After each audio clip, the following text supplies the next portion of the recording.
नमस्कार, 3 बजे की 3 बड़ी खबरें देख रहे हैं आप और आपके साथ मैं हूं ऋतु। शुरुआत करते हैं और सबसे पहले वो 3 प्रमुख मुद्दे जो आज आपको जिसको लेकर जानकारियां देंगे, वो मुद्दे आपके सामने रखते हैं। देश की सीमाओं से लेकर सियासत तक, सरहदों तक, हर मोर्चे पर माहौल गर्म है।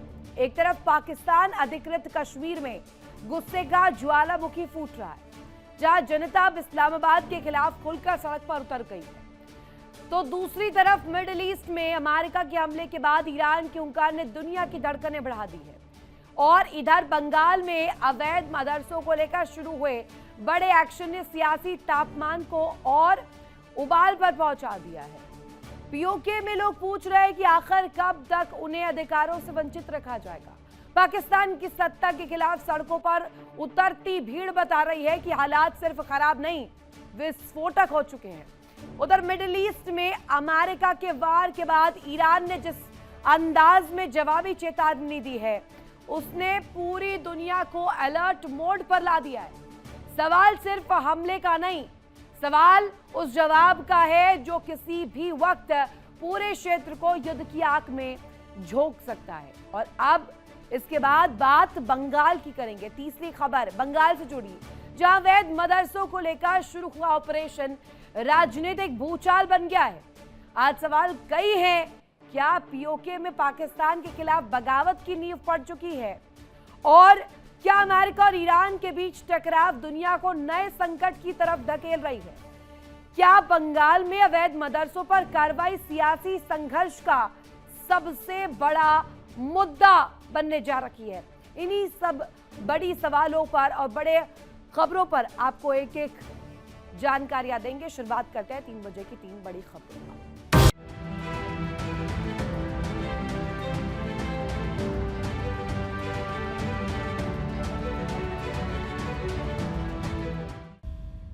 और इस बीच बड़ी खबर आपको बता दें, इजराइल में आतंकी हमला हुआ है। जुडिया सामरिया शहर में आतंकी हमला, इसको लेकर जानकारी मिल रही है। हमले में एक इजरायली की मौत हुई है, कई लोग घायल बताए जा रहे हैं। सुरक्षा बलों ने एक आतंकी को मार भी गिराया है। शेरोन इलाके में भी कई जगहों पर फायरिंग की तस्वीर सामने आई है और बाकायदे इसको लेकर अब तस्वीरें एक एक कर सामने आ रही है। सुरक्षा बलों ने एक आतंकी को मार गिराया और इसके बाद इलाके को हाई अलर्ट पर रखा गया है। शेरोन इलाके में भी कई जगहों पर फायरिंग को लेकर तस्वीर सामने आई है। ये तस्वीर आपको दिखा रहे हैं। आतंकी हमला हुआ है इजराइल में और जुडिया सामरिया शहर में ये आतंकी हमला हुआ है। इसको लेकर तस्वीरें बाकायदे सामने आई है। हमले में एक इजरायली की मौत भी हुई है, कई लोग घायल बताए जा रहे हैं और साथ ही जानकारी ये भी एक आतंकी को मार गिराया गया है। शेरोन इलाके में कई जगहों पर फायरिंग हुई है। इन घटनाओं को जोड़कर अब देखा जा रहा है। एक इजरायली नागरिक की मौत की जानकारी भी मिल रही है, कईयों की घायल होने की खबर भी। साथ ही सामरिया शहर हो, जुडिया शहर हो, इन तमाम शहरों में जो हलचल है आतंकी हमले के बाद बढ़ती हुई नजर आ रही है।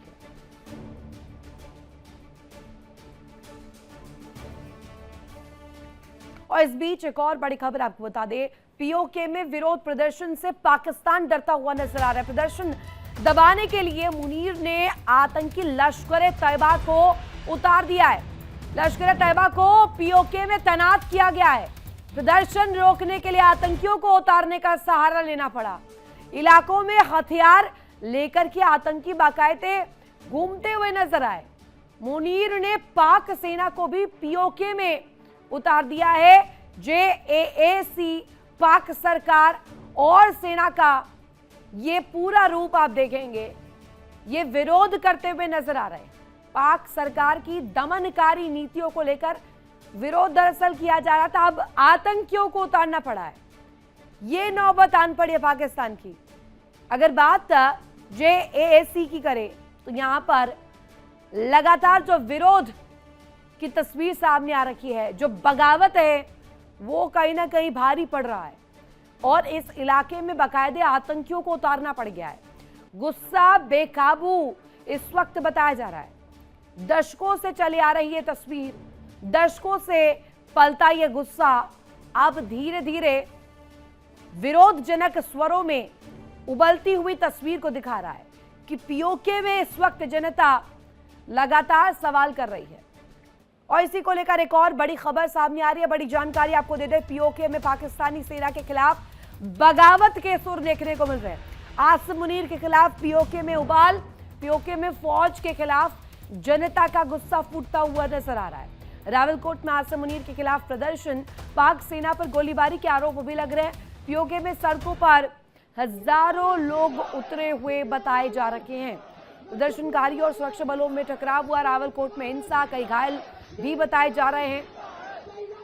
इसके साथ साथ ये तस्वीर और ये पूरी तरीके से अगर आप इस आवाज को सुनेंगे, एक स्वर में विरोधजनक तस्वीर। मैं चाहूंगी जरा इसे जरा बढ़ाएं और आवाज सुनवाई जाए।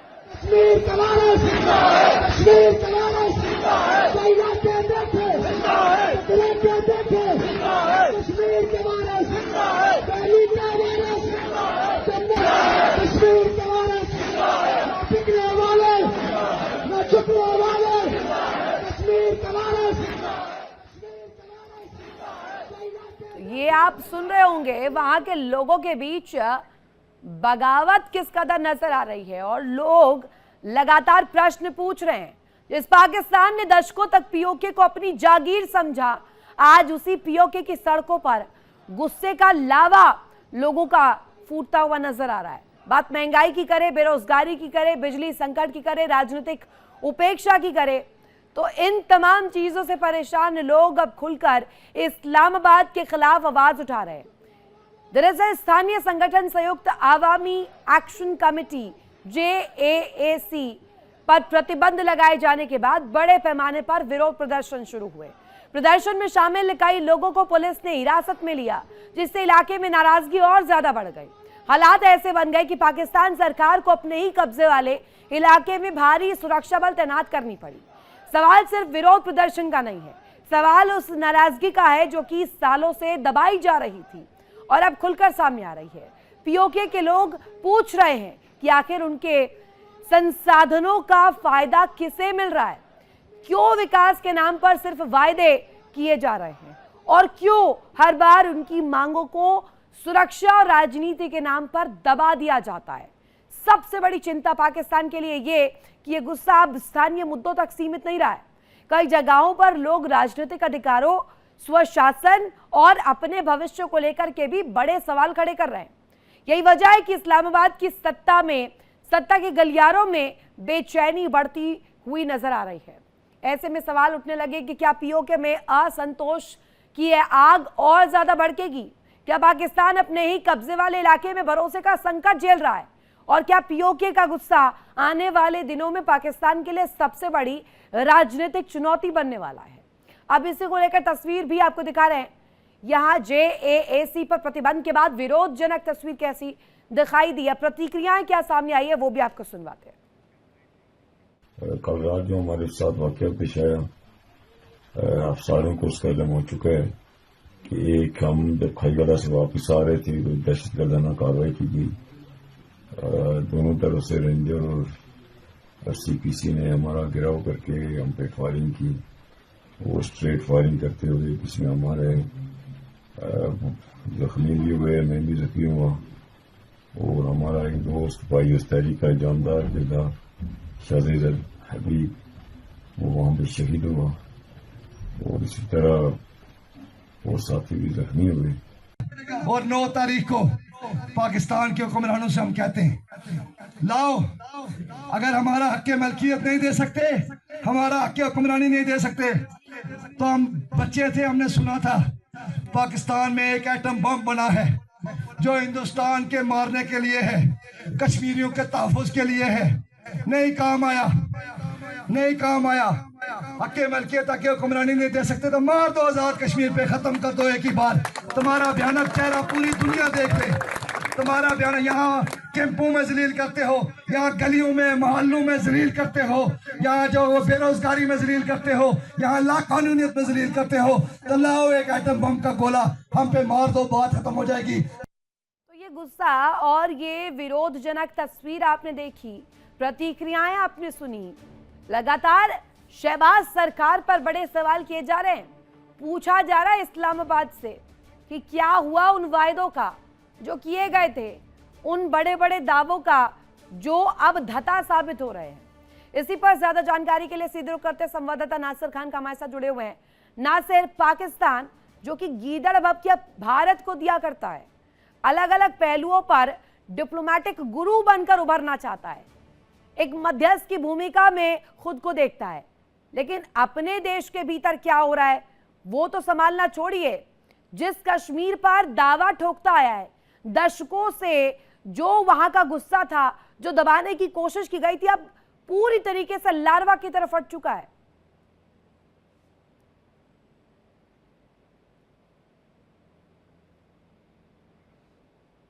कई सारे टुकड़ों में बढ़ सकता है, यानी कि इस हिसाब से अगर आज देखेंगे, आज की सिचुएशन के हिसाब से अगर देखेंगे, पाकिस्तान कई टुकड़ों में बढ़ चुका है। यानी कि प्योर यानी कि पाकिस्तान ऑक्यूपाइड कश्मीर जो भारत का अटूट अंग है वो एक हिस्से में बढ़ चुका है और पाकिस्तान के खिलाफ लगातार हमने वहां पे देखा प्रोटेस्ट। 2024 की बात करें, 2025 की बात करें या 1947 से लेकर अभी तक अगर बात करें, वहां पे उन लोगों ने जो है लगातार पाकिस्तान आर्मी के खिलाफ, पाकिस्तान गवर्नमेंट के खिलाफ लगातार प्रदर्शन किया। उसके बाद गिलगित बलोचिस्तान की बात करें, खैबर पख्तून की अगर आप बात करेंगे तो वो भी जो है पाकिस्तान आर्मी के खिलाफ खड़े हुए नजर आ रहे हैं। लेकिन अब परसों से लगातार हमने देखा पाकिस्तान ऑक्यूपाइड कश्मीर में वो तस्वीर सामने आ रही है जो तस्वीर आज तक लोगों ने नहीं देखी होगी, वो गुस्सा आज तक नहीं देखा। इससे पहले भी वहां पे प्रोटेस्ट हुए, लेकिन इतने वायलेंट प्रोटेस्ट जो है, इतनी तैयारियों में लोग जो है सड़कों पे आए, ऐसा प्रोटेस्ट नहीं देखने को मिला। इससे पहले अगर इतना बड़ा प्रोटेस्ट हमने जो देखने को मिला वो 2024 से देखने को मिला, जब टी चौक और कोटला में इन प्रदर्शनकारियों पे पाकिस्तान आर्मी ने अंधाधुंध गोलियां बरसाई, जान उस प्रोटेस्ट में चली गई और उसके साथ साथ 100 से ज्यादा लोग जो है गंभीर रूप से उस टाइम घायल हुए। और कल से हमने लगातार देखा कि पाकिस्तान आर्मी के खिलाफ, स्पेशली पाकिस्तान आर्मी के खिलाफ और पाकिस्तान गवर्नमेंट के खिलाफ लगातार पाकिस्तान ऑक्यूपाइड कश्मीर के लोग जो है, जो कश्मीर के लोग रहने वाले रहते हैं वहां पे, उन्होंने लगातार प्रदर्शन किया। पाकिस्तान के नासिर, और पाकिस्तान इसी को जनता के बीच अलग अंदाज में पेश कर अपनी खामियां छुपाता रहा है, बताता रहा है कि पाकिस्तान अव्वल श्रेणी में आगे बढ़ रहा है और आगे बढ़ता जा रहा है। हालांकि अंदरूनी तस्वीर क्या है वो इन तस्वीरों के माध्यम से दर्शक भी देख पा रहे होंगे, और पीओके में आवाम लगातार हक की मांग के लिए अब उबाल दिखाते हुए नजर आ रही है। बहुत शुक्रिया आपका तमाम जानकारी साझा करने के लिए। और इस बीच एक बड़ी खबर, अमेरिका के हमले से भड़का ईरान, तेहरान के हुंकार अब आर पार की तस्वीर नजर आ रही है और अमेरिका ने बड़ा प्रहार किया था हॉर्मुज में, 2 ईरानी ड्रोन्स ढेर कर दिए गए हैं। ये बड़ी खबर आपको बता दें, अमेरिका के हमले से ईरान भड़कता हुआ बताया जा रहा है। तेहरान के हुंकार अब सीधे आर पार वाली जंग जो है वो देखने को मिलेगी। अमेरिका ने बड़ा प्रहार किया था और दावा इस बात को लेकर किया गया था कि ड्रोन्स मार गिराए। अब उसी को लेकर तेहरान आग बबूला है, गुस्से में है। तेहरान लगातार इस बाबत हुंकार भर रहा है कि इस दफा पलटवार विध्वंसक होगा, अमेरिका हो या इजराइल हो, इसकी पूरी तस्वीर अब झेलने के लिए तैयार रहे।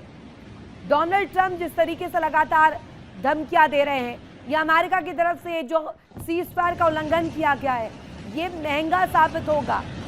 तेहरान की सड़कों पर बात की जाए या हॉर्मुज की बात की जाए, लगातार इसी तरीके की तस्वीर इस वक्त देखने को मिल रही है। मिडिल ईस्ट में बारूद लगातार देखने को मिल रहा है। विध्वंसक तस्वीर बन सकती है क्या, और क्या आने वाले समय में मिडिल ईस्ट में बारूद जो है वो और ज़्यादा धधक सकता है, और ज़्यादा फैलेगा ये पूरा युद्ध का मामला। और इसके साथ साथ ट्रंप ने जिस तरीके से बड़े बड़े दावे किए, बड़े बड़े जो दावों के बीच चेतावनियां दी, उन धमकियों का अगर पूरा सिलसिला निकाला जाए, इस हमले के बाद भीषण तस्वीर बनती हुई नजर आ रही है।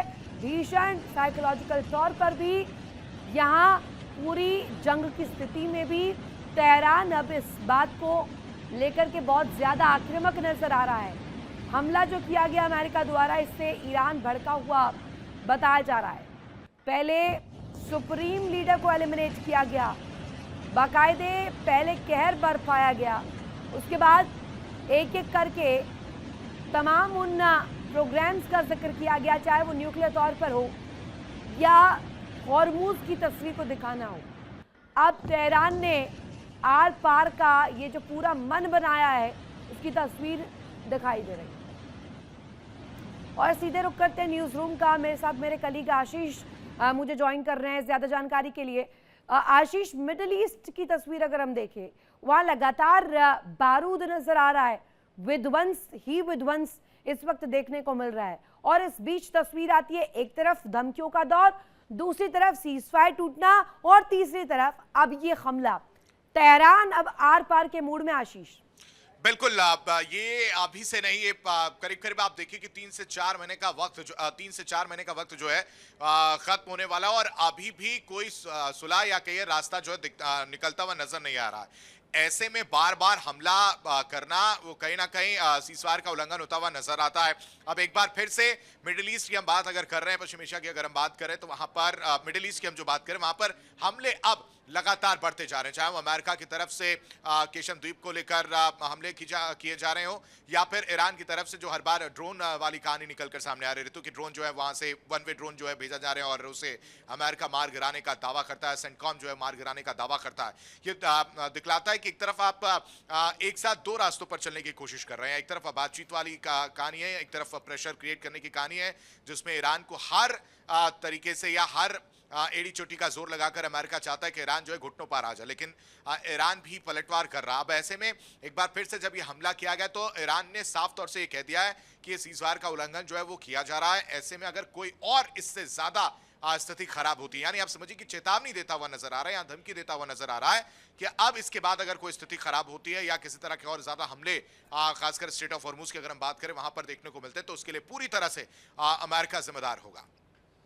साथ ही आशीष ये भी बताइएगा, क्योंकि मिडिल ईस्ट में लगातार चर्चाएं शांति वार्ता को लेकर के की जा रही है, जो एडजॉइनिंग कंट्रीज है, जो बॉर्डर शेयर करते हैं, चाहे ओमान की बात करें या जो इस्लामिक कंट्रीज का एक फ्रंट सामने आया था, इब्राहिम अकॉर्ड को लेकर के भी बीच में तस्वीर सामने आई थी। अब उन तमाम तस्वीरों के बीच डोनाल्ड ट्रंप का ये रवैया, एक तरफ इजराइल के जो तस्वीर है वो देखिए, बेंजामिन नेतन्याहू के साथ तल्खियां बढ़ रही हैं, और दूसरी तरफ यहां हमले बढ़ रहे ईरान पर। बिल्कुल, अब्राहम अकॉर्ड की अब इस कहानी को थोड़ा सा पीछे चलिए और अब्राहम अकॉर्ड से अगर इसकी शुरुआत करें तो आप समझिए कि अमेरिका यानी डोनाल्ड ट्रंप कह लीजिए, अमेरिका को इस तरह से देखें, वो कोशिश ये थी कि इसराइल को जो है इसराइल की जो ख्वाहिश है ग्रेटर इसराइल वाली सपने की अगर बात करें या फिर मान्यता मिलने वाली बात करें, उसको लेकर अब्राहम अकॉर्ड की कहानी लिखी गई, वो पटकथा जो है वो लिखी गई। लेकिन समस्या पैदा हो जाती है पाकिस्तान को लेकर, वो इसमें इन्वॉल्व होगा, अगर हो रहा है तो कैसे होगा, नहीं होगा वो क्या करे, उसके लिए स्थिति है। अब इसके आगे थोड़ा सा अब बढ़ेंगी तो उसके बाद से एक तस्वीर देखने को मिलती है जिसमें डोनाल्ड ट्रंप फोन पर बात करते हैं नेतन्याहू को और हड़काते हुए जो है वो नजर आते हैं, जिसमें वो जो रिपोर्ट कह रही हैं, जो चीजें निकलकर सामने, उसमें कहा जा रहा है कि अपशब्द का भी इस्तेमाल किया गया, साथ ही साथ हड़काया भी गया। यानी एक नाराजगी जो है नेतन्याहू से देखने को मिलती है डोनाल्ड ट्रंप की, और उसके बाद फिर एक रिपोर्ट सामने आती जिसमें ये आरोप लगता है, ये चीजें निकलकर सामने आती वॉशिंगटन की तरफ से कि मोसाद या जो है वो जासूसी कराने का काम कर रहा है। अब आप समझिए कि धीरे धीरे तल्खियां जो है बढ़ती हुई नजर आ रही हैं, दो दोस्तों के बीच में दीवार जो है वो बनती हुई नजर आ रही है, उसकी वजह से हालात बद से बदतर होते जा रहे हैं। लेकिन एक तरफ डिप्लोमेटिक चैनल्स क्या करते हैं और इस बीच किस तरीके से तेहरान जवाब देता है, देखने वाली बात होगी। बहुत शुक्रिया आशीष आपका तमाम जानकारी साझा करने के लिए। और इस बीच एक बड़ी खबर और आपको बता दें, सीएम शुभेंदु के निशाने पर अवैध मदद से नियम तोड़ने वालों पर कार्रवाई, दस्तावेजों की होगी पड़ताल। शुभेंदु सरकार ने 5 जुलाई तक रिपोर्ट भी मांगी है और पश्चिम बंगाल की सियासत में लगातार नए नए मोड़ सामने आ रहे हैं, जहां एक तरफ अभी नई नवेली सरकार बनाई है, सत्ता हासिल की, और अब ऑपरेशन अवैध मदरसा जो है वो पूरी तरीके से फुल फ्लेश्ड बंगाल में चल रहा है, और ये राजनीतिक गलियारों में बड़े स्तर पर बड़ी चर्चा का विषय भी बनता हुआ नजर आ रहा है। सीमा से लेकर सियासत तक इस वक्त बंगाल में मुद्दे गर्म हैं। और मैं मुख्यमंत्री का नाते ज्यादा बात तो नहीं बोल सकता हूं, थोड़ा लिमिटेशन है, लेकिन मेरा 1 महीना पूरा नहीं हुआ। 9 को मैंने संविधान को हाथ में लेते हुए मैं शपथ ले लिया, लेकिन मौसम बदल रहा है ना।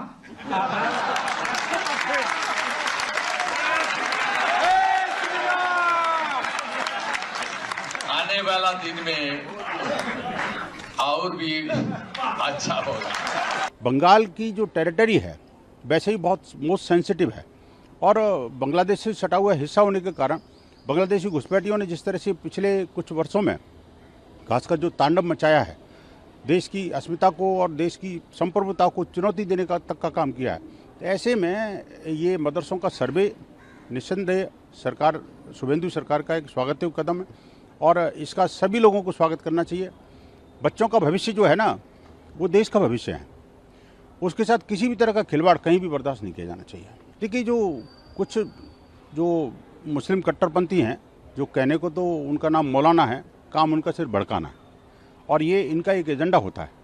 वो अपना एक राजनीतिक उल्लू सीधा करने के लिए मुस्लिम समुदाय के लोगों को कट्टरपंथी की राह पर धकेल करके अपना जो मकसद है वो पूरा करना, कट्टरपंथी मकसद है वो पूरा करने की कोशिश करते हैं। और इसी खबर पर ज्यादा जानकारी के लिए सीधे रुख करते संवाददाता अमरदेव पासवान का हमारे साथ कनेक्ट हैं।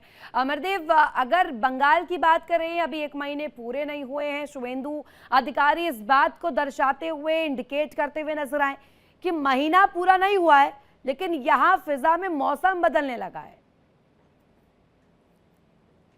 देखिए, राज्य में सत्ता परिवर्तन होने के बाद में शुभेंदु सरकार द्वारा एक के बाद एक कई राज्य हित में जो है वो फैसले लिए गए। उसी फैसले में ये जो फैसला है, जो शुभेंदु अधिकारी ने, जो मुख्यमंत्री शुभेंदु अधिकारी ने जो फैसला लिया है कि राज्य में जितने भी सरकारी और गैर सरकारी ढंग से जो मदरसे चल रहे हैं उनका सर्वे करने का, और इस सर्वे में कई जो है तथ्य रखे गए हैं, जिसमें जो है मदरसा कब कहां पर है, कब जो है वो बनाया गया, उसका रजिस्ट्रेशन हुआ है या नहीं हुआ है, उसके पास जो है वैध दस्तावेज है या नहीं है, कितने जो है छात्र जो है वहां पढ़ते हैं, इसके अलावा जो है वहां पे शिक्षकों और जो है कर्मचारियों की जो विवरण जो है वो जो है राज्य सचिवालय को जो है 5 दिनों के अंदर में सौंपने की बात कही गई है, जिसका जिम्मा जो है राज्य के जो है जिला अधिकारियों को दी गई है।